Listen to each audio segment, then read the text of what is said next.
What I hear is also that Africa probably hasn't reached the point where solar is cannibalizing itself, right? So in Europe, like a lot of investments have been pulled back from renewables because the marginal benefit starts getting so small, it's just not worth it anymore. But in Africa, is that the case, or it's like completely the opposite, and you can make a lot of money there? But No, I think definitely you make a lot of money because just if for you to have, let's say, getting rid of the currency fluctuation, so the volatility of pricing due to oil and gas, because a lot of the economy, the local economies in Africa are actually hurt by the fact that they don't have access to power. If you imagine, for example, you're running your factory, yeah, and maybe 10 and 20% of the time you're having downtime, not because your equipment not working, just because you don't have power.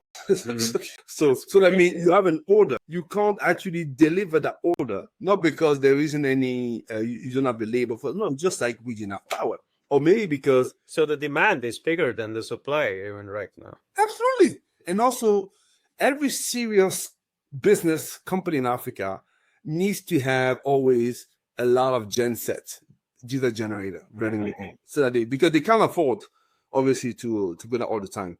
But look at the amount of money that they have. So if they find now a way to replace that by solar over time, that's actually not only obviously they're getting stable power. Most of the time now it's cheaper price, or at least on par most of the time, and they can boost their productivity. No, definitely solar in Africa, it definitely works.